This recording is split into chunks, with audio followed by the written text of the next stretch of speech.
욥기 38장. 주님께서 욥에게 대답하시다.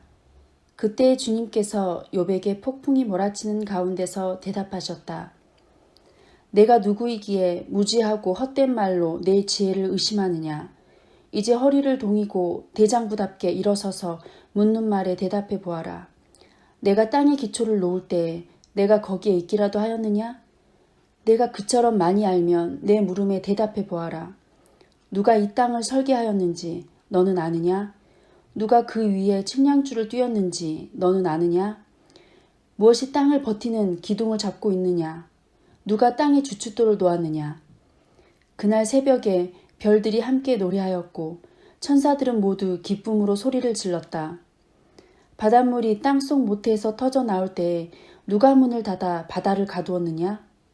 구름으로 바다를 덮고 흑암으로 바다를 감싼 것은 바로 나다. 바다가 넘지 못하게 금을 그어놓고 바다를 가두고 문 빗장을 지른 것은 바로 나다. 여기까지는 와도 된다. 그러나 더 넘어서지는 말아라. 도도한 물결을 여기에서 멈추어라 하고 바다에게 명한 것이 바로 나다.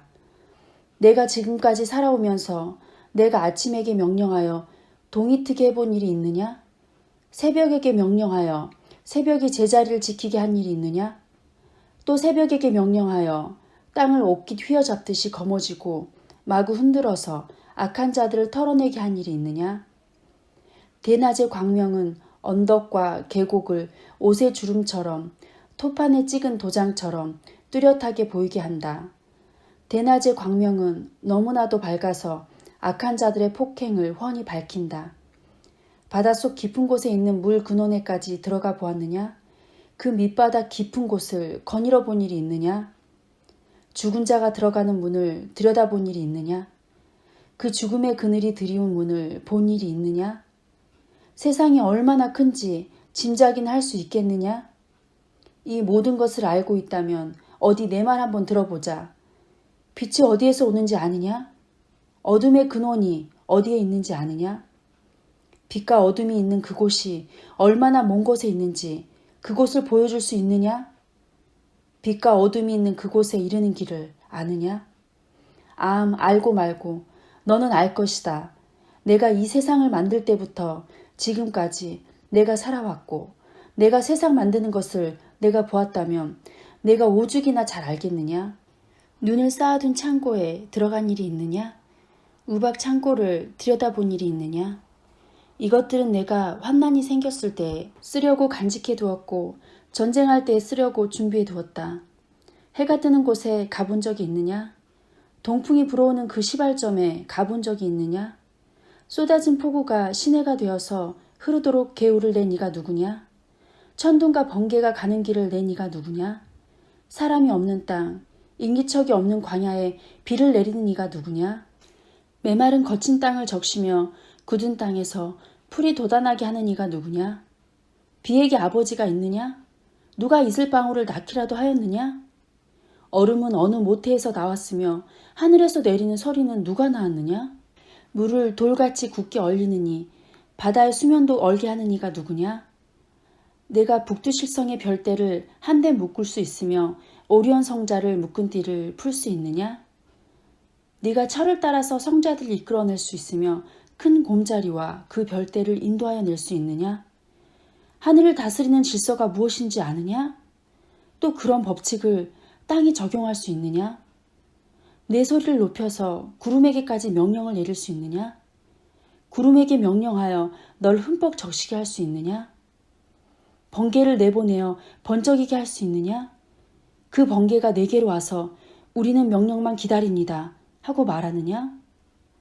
강물이 범람할 것이라고 알리는 따오기에게 나일강이 넘칠 것이라고 말해주는 이가 누구냐? 비가 오기 전에 우는 수탉에게 비가 온다고 말해주는 이가 누구냐? 누가 구름을 세일 만큼 지혜로우냐? 누가 하늘의 물주머니를 기울여서 비를 내리고 누가 지혜로워서 티끌을 진흙덩이로 만들고 그 진흙덩이들을 서로 달라붙게 할 수 있느냐? 내가 사자의 먹이를 계속하여 댈 수 있느냐? 굶주린 사자 새끼들의 식욕을 채워줄 수 있느냐? 그것들은 언제나 굴 속에 웅크리고 있거나 드러나지 않는 곳에 숨어 있다가 덮친다. 까마귀 떼가 먹이가 없어서 헤맬 때 그 새끼들이 나에게 먹이를 달라고 조를 때 그 까마귀 떼에게 먹이를 마련하여 주는 이가 누구냐? 39장. 너는 산에 사는 염소가 언제 새끼를 치는지 아느냐? 들사슴이 새끼를 낳는 것을 지켜본 일이 있느냐? 들사슴이 몇 달 만에 만삭이 되는지 아느냐? 언제 새끼를 낳는지 아느냐? 언제 굽으려서 새끼를 낳는지를 아느냐? 낳은 새끼를 언제 광야에다가 풀어놓는지를 아느냐? 그 새끼들은 튼튼하게 자라나면 어미 곁을 떠나가서 다시 돌아오지 않는다. 누가 들나귀를 놓아주어서 자유롭게 해주었느냐? 누가 날쌘 나귀에게 매인 줄을 풀어주어서 마음대로 뛰놀게 하였느냐? 들판을 집으로 삼게 하고 소금기 있는 땅을 살 곳으로 삼게 한 것은 바로 나다. 들나귀가 시끄러운 성읍에서 멀리 떨어져 있으므로 아무도 들나귀를 길들이지 못하고 일을 시키지도 못한다. 산은 들나귀가 마음껏 풀을 뜯는 초장이다. 푸른 들은 들나귀가 찾는 먹이다. 들소가 내 일을 거들어 주겠느냐? 들소가 내 외양간에서 잠을 자겠느냐? 내가 들소에게 쟁기를 메어 주어서 밭을 갈게 할 수 있느냐? 들소들이 내 말을 따라서 밭을 갈겠느냐? 들소가 힘이 센 것은 사실이지만 내가 하기 힘든 일을 들소에게 떠맡길 수 있겠느냐? 들소가 심은 것을 거두어 들여서 타작마당에 쌓아줄 것 같으냐? 타조가 날개를 재빠르게 치기는 하지만 황새처럼 날지는 못한다. 타조가 땅바닥에다가 알을 낳는 것은 흙이 그 알을 따스하게 해주기를 바라기 때문이다. 그러나 그 알이 발에 밟혀서 깨어질 수 있음을 알지 못한다. 들짐승이 그 알을 짓밟을 수도 있음을 알지 못한다. 타조는 알을 거칠게 다루기를 마치 제가 낳은 알이 아닌 것 같이 하고 알을 낳는 일이 헛수고가 되지는 않을까 하고 걱정도 하지 못하니 이것은 나 하나님이 타조를 어리석은 짐승으로 만들고 지혜를 주지 않았기 때문이다. 그러나 타조가 한번 날개를 치면서 달리기만 하면 말이나 말 탄 사람쯤은 우습게 여긴다. 욥은 대답해 보아라. 말에게 강한 힘을 준 것이 너냐? 그 목에 흩날리는 갈기를 달아준 것이 너냐? 내가 말을 메뚜기처럼 뛰게 만들었느냐? 사람을 두렵게 하는 그 위세당당한 콧소리를 내가 만들어 주었느냐? 앞발굽으로 땅을 마구 파대면서 힘껏 앞으로 나가서 싸운다. 그것들은 두려움이라는 것을 모른다. 칼 앞에서도 돌아서지 않는다. 말을 탄 용사의 화살통이 덜커덕 소리를 내며 긴 창과 짧은 창이 햇빛에 번쩍인다. 나팔 소리만 들으면 머물러 서 있지 않고 흥분하여 성난 모습으로 땅을 박차면서 내달린다. 나팔을 불 때마다 힝힝 하고 콧김을 뿜으며 멀리서 벌어지는 전쟁 냄새를 맡고 멀리서도 지휘관들의 호령과 고함 소리를 듣는다. 매가 높이 솟아올라서 남쪽으로 날개를 펴고 날아가는 것이 내게서 배운 것이냐? 독수리가 하늘 높이 떠서 높은 곳에 보금자리를 만드는 것이 내 명령을 따른 것이냐? 독수리는 바위에 집을 짓고 거기에서 자고 험한 바위와 요새 위에 살면서 거기에서 먹이를 살핀다. 그의 눈은 멀리서도 먹이를 알아본다. 독수리 새끼는 피를 빨아먹고 산다. 주검이 있는 곳에 독수리가 있다. 40장. 주님께서 또 욥에게 말씀하셨다. 전능한 하나님과 다투는 욥아, 내가 나를 꾸짖을 셈이냐? 네가 나를 비난하니 어디 나에게 대답해 보아라. 그때 욥이 주님께 대답하였다. 저는 비천한 사람입니다. 제가 무엇이라고 감히 주님께 대답할 수 있겠습니까? 다만 손으로 입을 막을 뿐입니다. 이미 말을 너무 많이 했습니다. 더 할 말이 없습니다. 그러자 주님께서 폭풍 가운데 다시 말씀하셨다. 이제 허리를 동이고 대장부답게 일어서서 내가 묻는 말에 대답하여라. 아직도 너는 내 판결을 비난하려느냐? 네가 자신을 옳다고 하려고 내게 잘못을 덮어 씌우려느냐? 내 팔이 하나님의 팔만큼 힘이 있느냐? 네가 하나님처럼 천둥소리 같은 우렁찬 소리를 낼 수 있느냐? 어디 한번 위엄과 존귀를 갖추고 영광과 영화를 갖추고 교만한 자들을 노려보며 내 끓어오르는 분노를 그들에게 쏟아내고 그들의 기백을 꺾어보아라. 모든 교만한 자를 살펴서 그들을 비천하게 하고 악한 자들을 그 서 있는 자리에서 짓밟아서 모두 땅에 묻어보아라. 모두 얼굴을 천으로 감아서 무덤에 뉘어보아라. 그렇게만 할 수 있다면 나는 너를 찬양하고 내가 승리하였다는 것을 내가 인정하겠다. 배의 못을 보아라. 내가 너를 만든 것처럼 그것도 내가 만들었다. 그것이 소처럼 뿔을 뜯지만 허리에서 나오는 저 억센 힘과 배에서 뻗쳐나오는 저 놀라운 기운을 보아라. 꼬리는 백향모처럼 뻗고 넓적다리는 힘줄로 단단하게 감쌌다. 뼈대는 노처럼 강하고 갈비뼈는 쇠빗장과 같다. 그것은 내가 만든 피조물 가운데서 으뜸가는 것, 내 무기를 들고 다니라고 만든 것이다. 모든 들짐승이 즐겁게 뛰노는 푸른 산에서 자라는 푸른 풀은 그것의 먹이다. 그것은 연꽃잎 아래에 눕고 갈대밭 그늘진 곳이나 늪속에다가 몸을 숨긴다. 연꽃잎 그늘이 그것을 가리고 냇가의 버드나무들이 그것을 둘러싼다. 강물이 넘쳐도 놀라지 않으며 요단강의 물이 불어서 입에 차도 태연하다.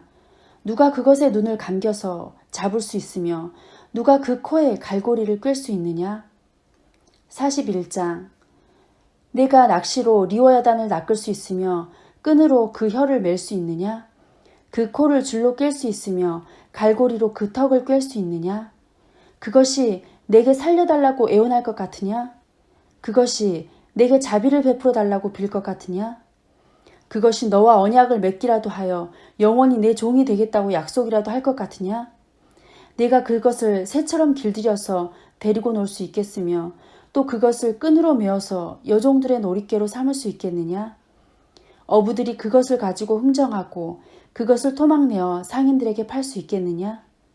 네가 창으로 그것의 가죽을 꿰뚫을 수 있으며 작살로 그 머리를 찌를 수 있겠느냐? 손으로 한 번 만져만 보아도 그것과 싸울 생각은 못할 것이다. 리워야단을 보는 사람은 쳐다보기만 해도 기가 꺾이고 땅이 고꾸라진다. 그것이 흥분하면 얼마나 난폭하겠느냐? 누가 그것과 맞서겠느냐? 그것에게 덤벼들고 그 어느 누가 무사하겠느냐? 이 세상에는 그럴 사람이 없다. 리워야단의 다리 이야기를 어찌 빼놓을 수 있겠느냐? 그 용맹을 어찌 말하지 않을 수 있겠느냐? 그 늠름한 체구를 어찌 말하지 않고 지나겠느냐? 누가 그것의 가죽을 벗길 수 있겠느냐? 누가 두 겹 갑옷 같은 비늘 사이를 뚫을 수 있겠느냐? 누가 그것의 턱을 벌릴 수 있겠느냐? 빙 둘러 돋아있는 이빨은 보기만 해도 소름이 끼친다. 등비늘은 그것이 자랑할 만한 것, 빽빽하게 짜여 있어서 돌처럼 단단하다. 그 비늘 하나하나가 서로 이어 있어서 그 틈으로는 바람도 들어가지 못한다. 비늘이 서로 연결되어 꽉 달라붙어서 그 얽힌 데가 떨어지지도 않는다. 재채기를 하면 불빛이 번쩍거리고 눈을 뜨면 그 눈꺼풀이 치켜 올라가는 모양이 동이 트는 것과 같다. 입에서는 횃불이 나오고 불똥이 튄다. 콧구멍에서 펑펑 쏟아지는 연기는 끓는 가마 밑에서 타는 갈대 연기와 같다. 그 숨결은 숯불을 피울 만하고 입에서는 불꽃이 나온다. 목에는 억센 힘이 들어있어서 보는 사람마다 겁에 질리고 만다. 살갗은 쇠로 입힌 듯이 약한 곳이 전혀 없다. 심장이 돌처럼 단단하니 그 단단하기가 맷돌 아래짝과 같다. 일어나기만 하면 아무리 힘센 자도 벌벌 떨며 그 몸부림치는 소리에 기가 꺾인다. 칼을 들이댄다 하여도 소용이 없고 창이나 화살이나 표창도 맥을 쓰지 못한다. 쇠도 지푸라기로 여기고 녹은 썩은 나무 정도로 생각하니 그것을 쏘아서 도망치게 할 화살도 없고 무림의 돌도 아예 바람에 날리는 겨와 같다. 몽둥이는 지푸라기쯤으로 생각하며 창이 날아오는 소리에는 코웃음만 친다. 백가중은 날카로운 질그릇 조각과 같아서 타작기가 핥힌 진흙 바닥처럼 지나간 흔적을 남긴다. 물에 뛰어들면 깊은 물을 가마솥의 물처럼 끓게 하고 바다를 기름가마처럼 휘젓는다. 한 번 지나가면 그 자치가 번쩍번쩍 빛을 내니 깊은 바다가 백발을 휘날리는 것처럼 보인다. 땅 위에는 그것과 겨룰 만한 것이 없으며 그것은 처음부터 겁이 없는 것으로 지음을 받았다. 모든 교만한 것들을 우습게 보고 그 거만한 모든 것 앞에서 왕노릇을 한다. 42장 욥의 회개. 욥이 주님께 대답하였다. 주님께서는 못하시는 일이 없으시다는 것을 이제 저는 알았습니다. 주님의 계획은 어김없이 이루어진다는 것도 저는 깨달았습니다. 잘 알지도 못하면서 감히 주님의 뜻을 흐트려 놓으려고 한 자가 바로 저입니다. 깨닫지도 못하면서 함부로 말을 하였습니다. 제가 알기에는 너무나 신기한 일들이었습니다. 주님께서 말씀하셨습니다. 들어라, 내가 말하겠다. 내가 물을 터이니 내게 대답하여라 하셨습니다.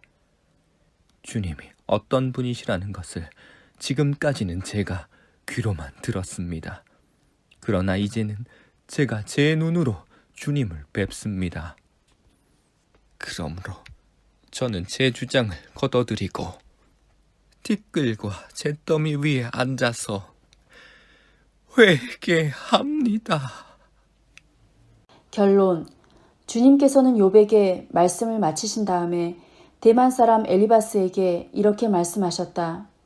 내가 너와 내 두 친구에게 분노한 것은 너희가 나를 두고 말을 할 때에 내 종 욥처럼 옳게 말하지 못하였기 때문이다. 그러므로 이제 너희는 수송아지 7마리와 수량 7마리를 마련하여 내 종 욥에게 가지고 가서 너희가 용서받을 수 있도록 번제를 드려라. 내 종 욥이 너희를 용서하여 달라고 빌면 내가 그의 기도를 들어줄 것이다. 너희가 나를 두고 말을 할 때에 내 종 욥처럼 옳게 말하지 않고 어리석게 말하였지만 내가 그대로 갚지는 않을 것이다. 그래서 대만 사람 엘리바스와 수아 사람 빌닷과 나아마 사람 소발이 가서 주님께서 그들에게 말씀하신 대로 하니 주님께서 욥의 기도를 들어주셨다. 주님께서 욥에게 복을 주심. 욥이 주님께 자기 친구들을 용서해달라고 기도를 드리고 난 다음에 주님께서 욥의 재산을 회복시켜 주셨는데 욥이 이전에 가졌던 모든 것보다 배나 더 돌려주셨다. 그러자 그의 모든 형제와 자매와 전부터 그를 아는 친구들이 다 그를 찾아와 그의 집에서 그와 함께 기뻐하면서 먹고 마셨다. 그들은 주님께서 그에게 내리신 그 모든 재앙을 생각하면서 그를 동정하기도 하고 또 위로하기도 하였다. 그러면서 그들은 저마다 그에게 돈을 주기도 하고 금반지를 끼워주기도 하였다. 주님께서 욥의 말년에 이전보다 더 많은 복을 주셔서 욥이 양을 14,000마리, 낙타를 6,000마리, 소를 1,000결이, 나귀를 1,000마리나 거느리게 하셨다. 그리고는 그는 아들 7과 딸 3을 낳았다. 첫째 딸은 여미마, 둘째 딸은 그시야, 셋째 딸은 게렌하북이라고 불렀다. 땅 위에 어디에서도 욥의 딸들처럼 아리따운 여자를 찾아볼 수 없었다. 더욱이 그들의 아버지는 오라비들에게 준 것과 똑같이 딸들에게도 유산을 물려주었다. 그 뒤에 욥은 140년을 살면서 그의 아들과 손자 4대를 보았다. 욥은 이렇게 오래